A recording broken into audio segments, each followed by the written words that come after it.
Welcome to this driver orientation presentation. Welcome to ORRA. First things first. As a new member, we want to know that your personal safety is our #1 priority. As such, it's important that you are familiar with ORORA's general safety policies and rules on day 1. This video will provide you with a basic overview of ORORA's environment, health, and safety program. Additional job and site-specific training will be provided by your local team in the coming days and weeks. We are committed to protecting the health and safety of our team members by creating an environment of zero harm. Safety policy. Our commitment. In order to meet our commitment to workplace health and safety, we will apply all reasonable efforts to identify, monitor and comply with applicable health and safety laws, codes, standards and other regulatory obligations. Establish measurable targets for performance and for openly communicating our health and safety performance to relevant stakeholders.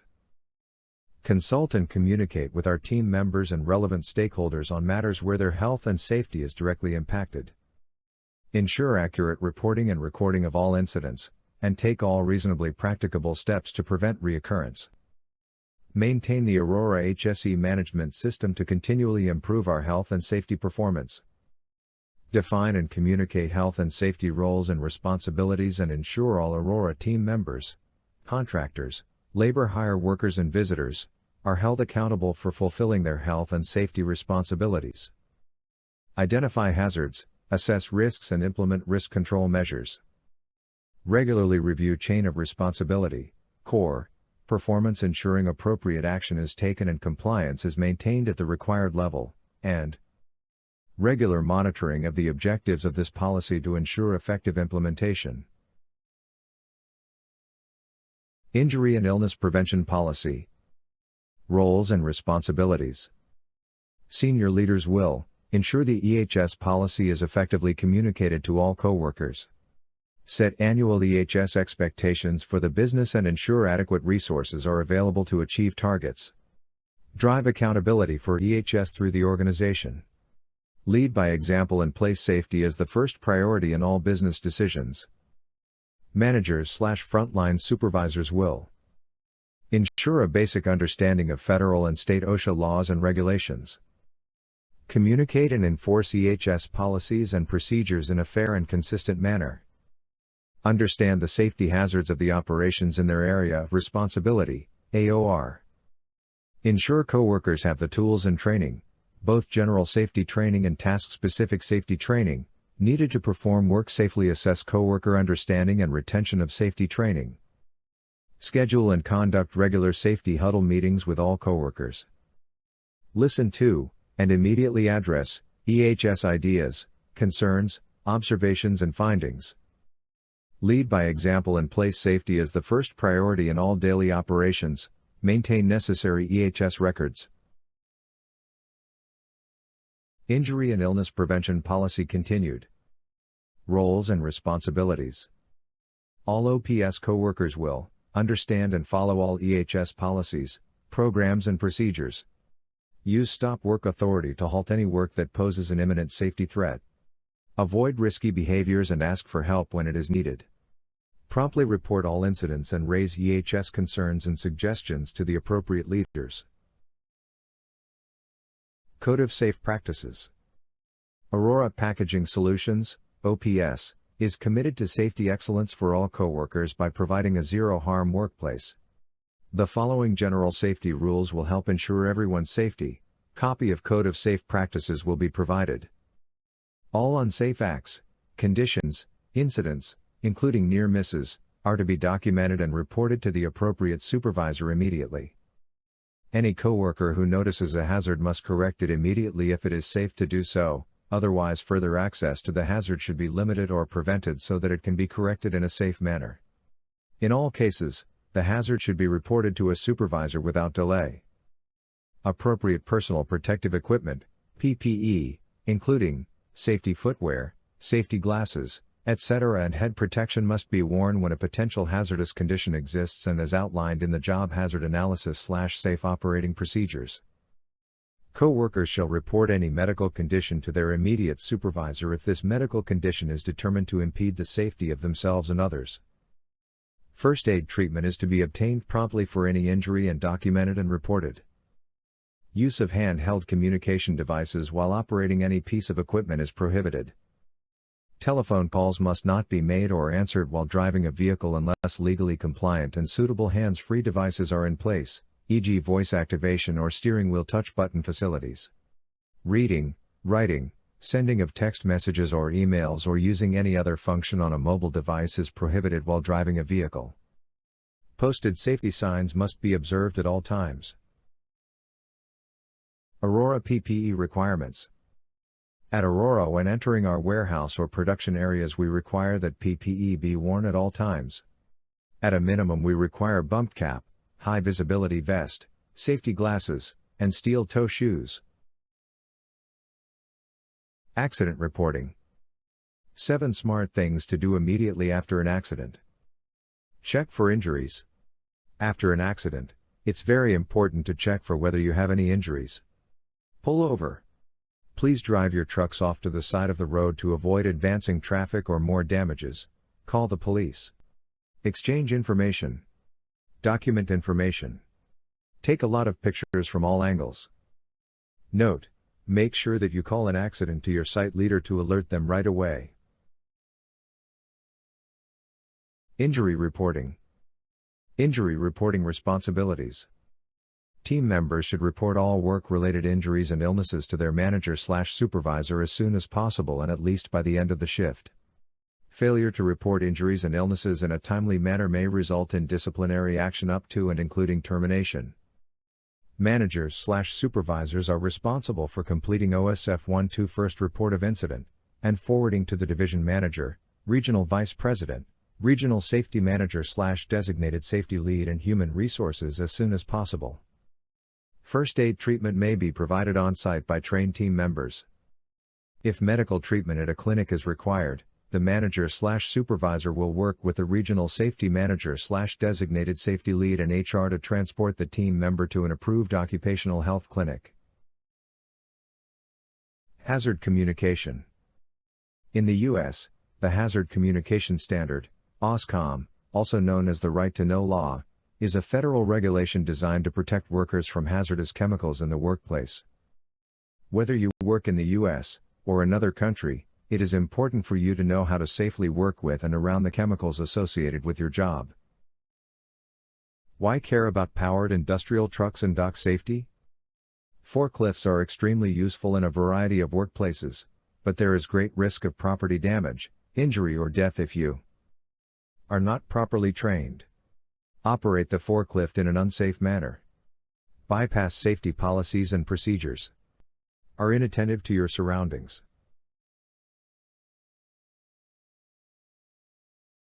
Forklift accident statistics.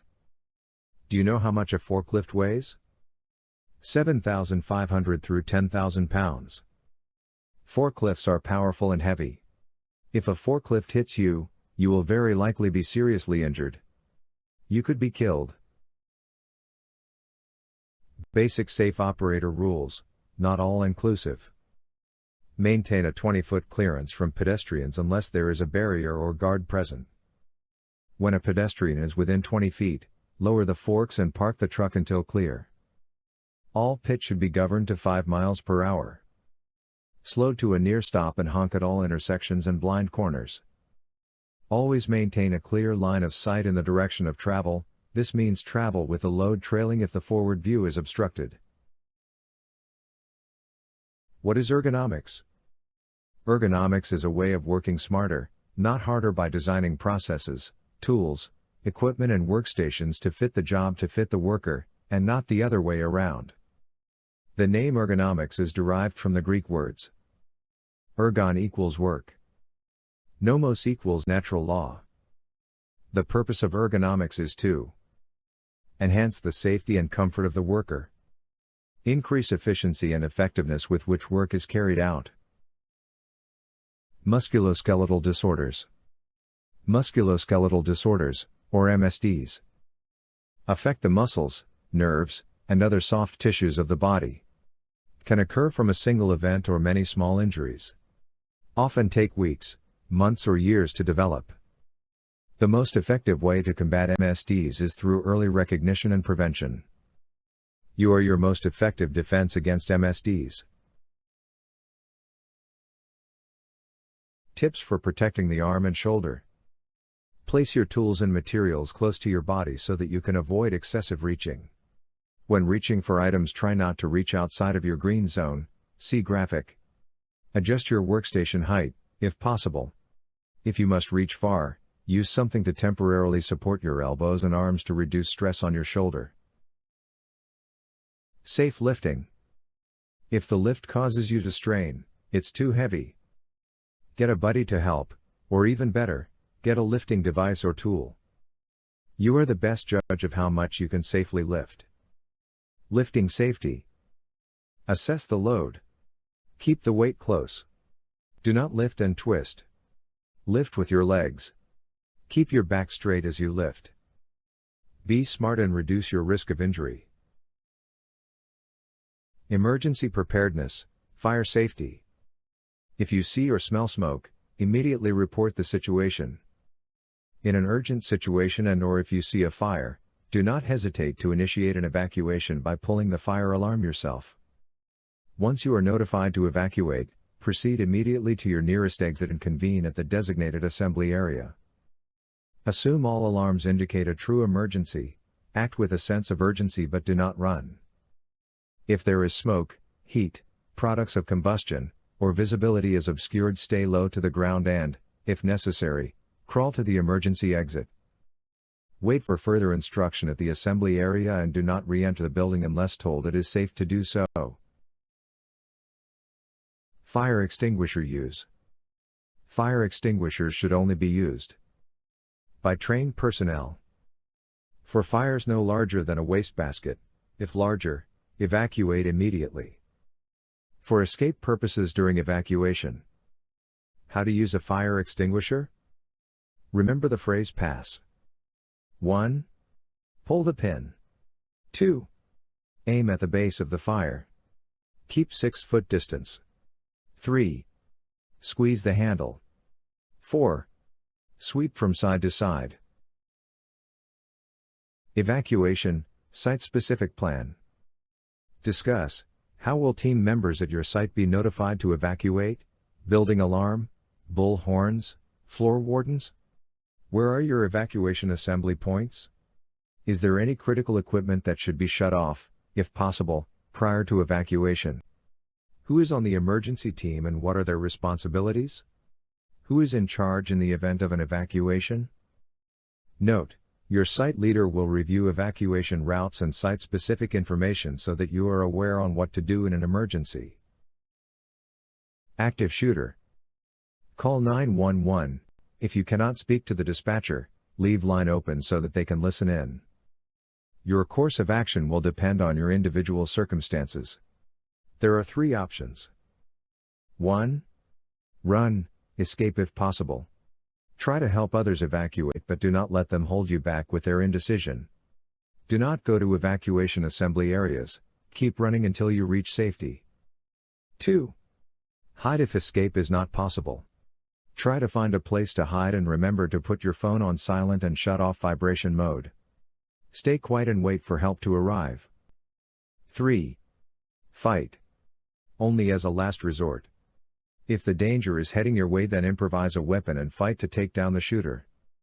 Remember, when you are in an active shooter situation, run. Hide. Fight. Spill response. Is it a simple spill or a major spill? Simple spills do not spread rapidly. Do not endanger people or the environment, except by direct contact. Can be managed safely by the local team which is trained to use the material. Major spills spread rapidly. Endanger people and or the environment. Present an inhalation hazard. Create significant contamination that is difficult to clean up. Spill response. Simple spills, notify affected people and a manager. Keep the area clear. Isolate the spill and cover nearby storm drains. Plan the cleanup. Major spills, dial 911 if the hazard is severe and puts people at risk. Notify top management and EHS immediately. Activate the alarm, evacuate, assemble at a safe distance. Account for people and warn others not to enter. Wait for and provide information to responders. If safe to do so, cover nearby storm drains while you wait for help. What is universal waste? Universal wastes are common materials that, due to their volume and the nature of their components, are considered a limited hazard and require some minimal control to ensure they are disposed properly. Common examples of universal waste include electronics, batteries, aerosol cans, fluorescent lamps. Universal waste requirements. Universal waste must be accumulated in compatible, closed, labeled containers. Containers are available from common vendors like Grainger and Staples. Labels must say universal waste and identify contents and accumulation start date. Containers must be sent to a universal waste recycler within 1 year. A quick internet search will show you waste recyclers in your area. Shipping documents, such as a bill of lading, may be used to document their disposal. Hazardous waste manifests are not required. Job hazard analysis defined. What is job hazard analysis? A job hazard analysis, JHA, is a procedure which helps integrate accepted safety and health principles and practices into a particular task or job operation.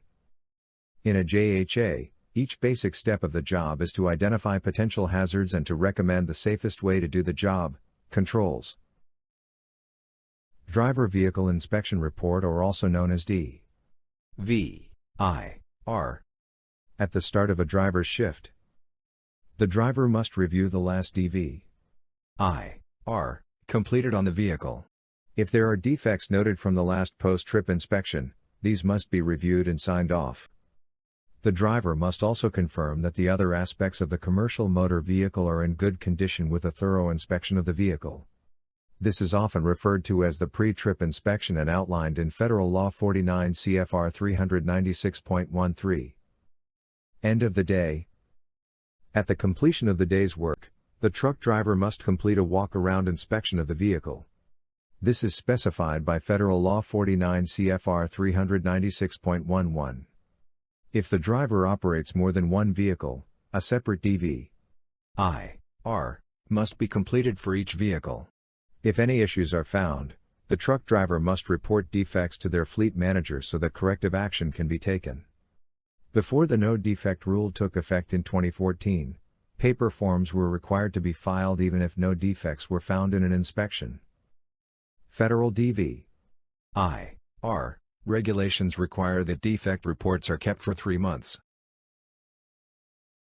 Defensive driving. Top 10 defensive driving tips. Studies have shown a gradual decrease of traffic fatalities over the years. Unfortunately, traffic accidents are still one of the leading causes of death in North America.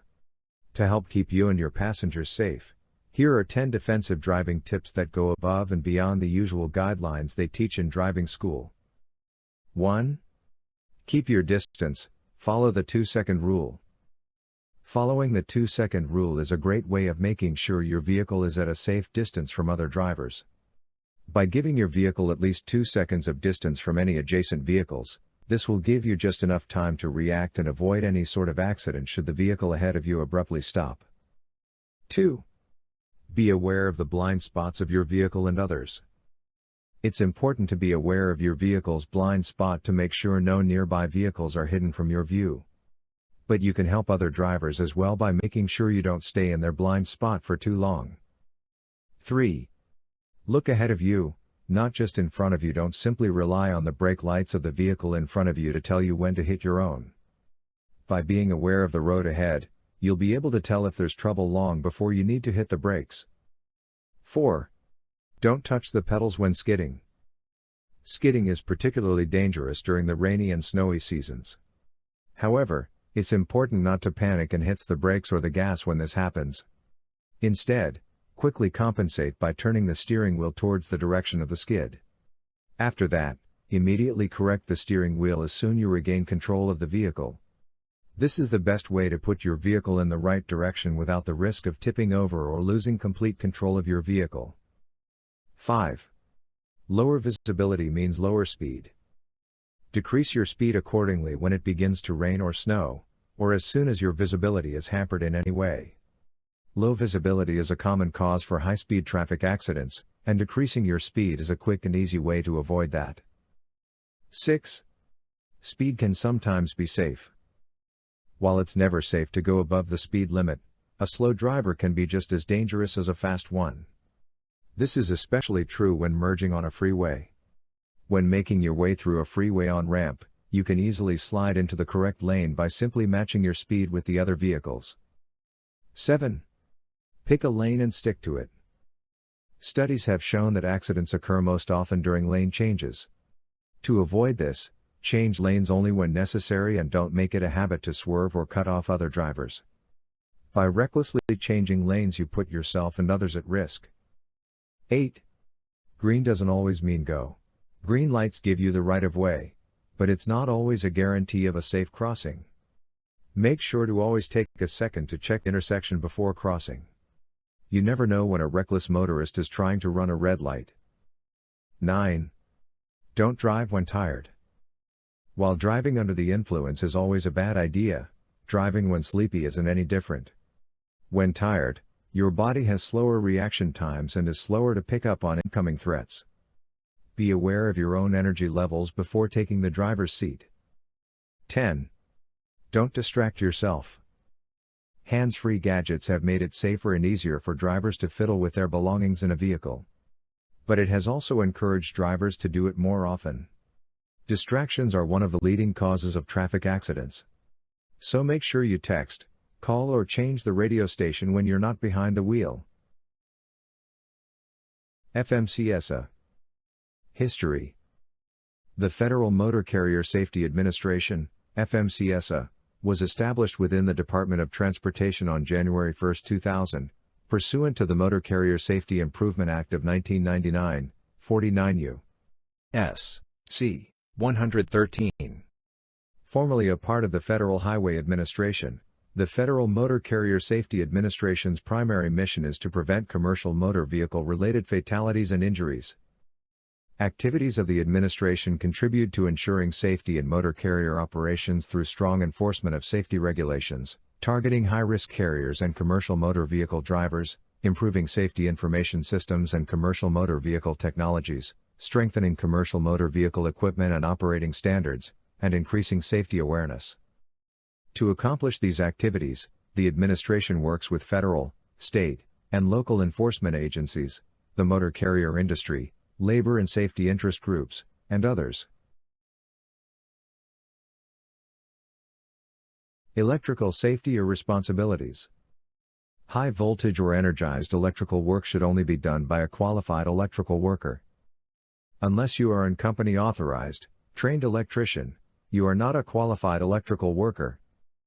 Bottom line, leave the electrical work to the electricians. Your responsibilities: report all electrical safety hazards. Follow general electrical safety precautions. Electrical injuries. Electrical shock, current passes through your body. Severity depends on path, amount of current, and length of time. Can cause death. Electrocution. Low voltage does not mean low hazard. Electrical burn, burn received from current passing through the body. Most common shock-related injury. Often deep tissue damage and needs immediate attention. Falls due to contact with electricity. Falls may be secondary injury after electrical shock. Most often seen with utility workers on power lines, but can also occur at home and indoor workplaces. Electrical safety, clearance requirements. The National Electrical Code, NEC, has specific clearance requirements around electrical equipment to maintain safe working clearances for electrical workers. The clearance distances are based on configuration and voltage level. Most electrical panels require a minimum of 3 feet of clearance. Make sure that you do not set items in the clearance space, not even temporarily. Why lockout tagout? The purpose of lockout-tagout is to prevent injury during servicing and/or maintenance due to the unexpected energization or startup of machines, equipment or processes, or the release of stored energy. Applicable regulations and policies. 29 CFR 1910.147 The control of hazardous energy, lockout/tagout OPS EHS 16 lockout/tagout standard. OPS EHS 16A lockout/tagout zero tolerance policy.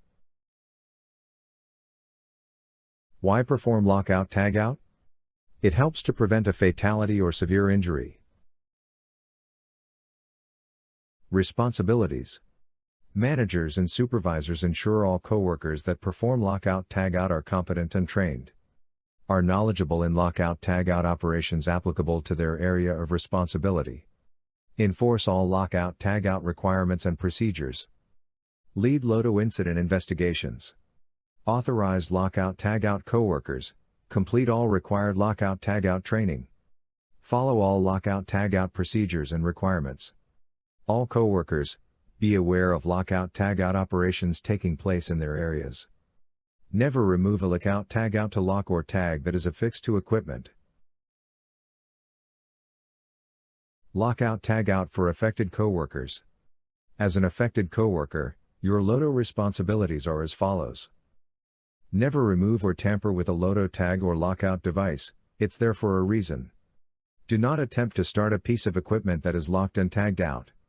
If you observe someone trying to service a machine without performing LOTO, use your stop work authority to halt the work immediately and report it to a supervisor. What are bloodborne pathogens? Bloodborne pathogens are disease-causing microorganisms that may be present in human blood and other body fluids. The three most commonly encountered bloodborne pathogens are hepatitis B virus, HBV, hepatitis C, HCV, human immunodeficiency virus, HIV. What are bloodborne pathogens? Bloodborne pathogens can be found in blood or in other potentially infectious material or OPIM. What falls under O? P. I. M? Saliva, vomit, urine, other bodily fluids. How pathogens are transmitted? Bloodborne pathogens are not transmitted by casual contact. Bloodborne pathogens enter the bloodstream by contacting another person's blood or bodily fluid that may contain blood, mucous membranes, eyes, mouth, nose, non-intact skin. How pathogens are transmitted? It is possible to be exposed to bloodborne pathogens through the use of contaminated sharps, needles, an industrial accident, cleaning up after an industrial accident, administering first aid, janitorial or maintenance work. OSHA has divided heat index values into 4 bands associated with 4 risk levels. These colored bands differ slightly from those appearing in the NOAA heat index chart, which was developed for the public. The NOAA bands have been modified for use at work sites. There are more complicated methods, too. Professional health and safety agencies have developed testing that can be done to set safe heat exposures depending on the type of work that is being done. Considerations are made for temperature, evaporative cooling, exposure to sun, the types of clothing and PPE worn by workers, worker acclimatization, the workload, and the ratio between the amount of time spent working and resting. Not everyone is affected equally by the heat. Age, body mass, degree of physical fitness, metabolism, medications, use of alcohol or drugs, water consumption, caffeine consumption, and a variety of medical conditions, such as hypertension, all affect a person's sensitivity to heat. Another factor is whether or not a person is accustomed to the heat. By gradually being exposed to work in hot conditions, a body develops a greater tolerance for the heat. For most people, acclimatization peaks within 4 to 14 days when performing regular work for at least 2 hours per day in the heat. However, it is difficult to predict who will be affected by the heat or when someone will be affected. Heat exhaustion. So we need to always be on watch for ourselves and for our team members. If you or your team member are experiencing one or more of these symptoms, a headache, dizziness, or fainting, feel fatigued, weak or have wet skin, become irritable or confused, thirsty, nauseous, or vomiting. These are the early signs that you need to cool off, rest, and drink water to let your body recover. If you don't, you could develop some of the more serious effects of heat. People react to the heat differently, so you or your team member may have just a few of these symptoms, or most of them. Heat stroke. If you or your team member start to feel confused, or if you vomit or become faint, you may be having a more serious response, heat stroke. Skin is hot and dry. Sweating is the main way our bodies cool off, so not sweating is a very serious emergency. Skin appears red in color. Body temperature is 103 of or higher. Mentally confused or delirious. May have convulsions or become unconscious. May be confused, unable to think clearly, pass out, collapse, or have seizures, fits. If this happens, get immediate medical attention. Again, move to a cool, shaded area, and take more aggressive steps to cool down the body. Soak clothing with cool water. Fan body vigorously. Never leave the team member unattended. What to do when a team member becomes dizzy or lightheaded. Lay team member on back in cool environment, raise feet a few inches. Provide team member with small quantities of water, up to 4 cups per hour. Nauseous. Lay team member on right side of body, in a cool environment. Provide team member with small quantities of water, up to 4 cups per hour. Provide a bit more aid for a team member suffering from a heat-related illness if they are dizzy, lightheaded, or nauseous. If they're dizzy or lightheaded, lay the team member on their back in the cool environment, and raise their feet a few inches. Continue providing the team member with small quantities of water, up to 4 cups per hour. If they're nauseous, lay the team member on their right side. Again, continue to provide water. Dolly/pallet jack.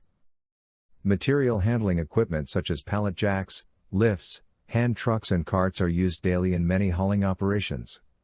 However, when products and materials are being moved, there are numerous opportunities for personal injury and property damage if equipment isn't properly used or maintained.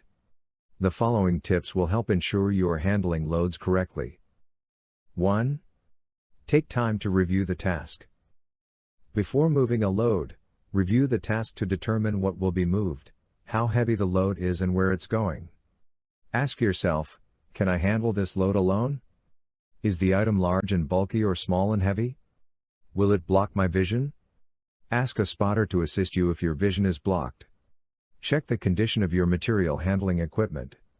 Inspect the cart, hand truck or pallet jack closely before each use. Look for cracks and other signs of possible defects or damage. Ensure the wheels are working properly and you have adequate tire pressure. Before operating a pallet truck, check the brakes, steering, controls, forks, hoists and warning devices. Report any problems to your supervisor. 2. Know your load. Trying to load your cart with small individual items or large unstable pieces can cause the load to fall off, resulting in an injury or huge mess. Use a container for smaller items and secure larger items by bundling them up before transporting. In addition, make sure the load is evenly distributed. A top-heavy load can tip over and hurt you or someone else. Use a 2-wheel hand truck for light loads and a 4-wheel truck for heavy loads. Always load the heaviest items first. When using a pallet jack, center the forks evenly under the load to maintain good balance and ensure stability. Make sure the forks are positioned completely under the pallet. Try to maintain a clearance of about 1 inch between the floor and the pallet. Always follow the load capacity of your equipment and never overload. Cell phone use. Starting January 3, 2012, commercial drivers subject to the USDOT's rules will no longer be able to use handheld cell phones while operating their vehicles.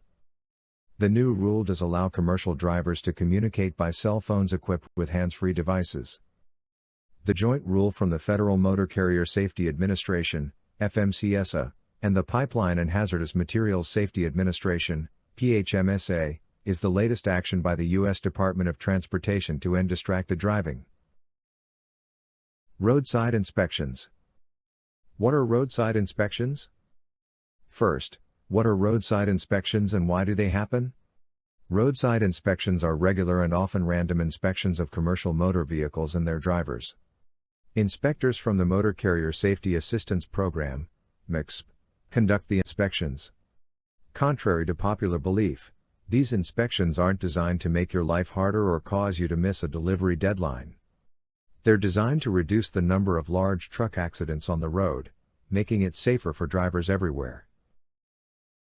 Fleet Driver Safety Requirement. 8 essential elements of a fleet safety program. An effective fleet safety program must be comprehensive, up-to-date and instituted as a part of your company's safety culture. It should be thorough, reaching each employee who gets behind the wheel. And the commitment has to start at the top. Identifying all of your drivers. Businesses may not be aware of the full extent of their non-owned vehicle exposure. You should identify everyone who drives on behalf of the business, even those employees that use personal and/or rented vehicles. Management commitment. Leadership support of the program can help assure that the program is used. Screening and selecting drivers carefully. This can help create a reliable, safe team. Without safe drivers, no organization is likely to have a good long-term safety record. Establish clear hiring standards and a thorough screening process for anyone who drives on company business. Training drivers. This can help to ensure that all drivers understand vehicle safety policies and procedures. All drivers should have access to information on safe driving strategies and techniques, including instruction in defensive driving. Managing drivers on an ongoing basis. This is essential in helping to ensure that drivers are following fleet safety rules and driving safely. Managing accidents, when they occur. This can help mitigate accident costs. It also helps you to understand your exposures and can reduce the potential for future losses. Establishing written policies and procedures. This sets clear, consistent expectations. Formalizing a plan for vehicle inspection, repair and maintenance. This can help reduce costly, unexpected breakdowns, and can assist in avoiding accidents due to faulty equipment. Thank you for completing this orientation training. Your leadership team will now conduct a site walkthrough and review site-specific training. Welcome to ORRA.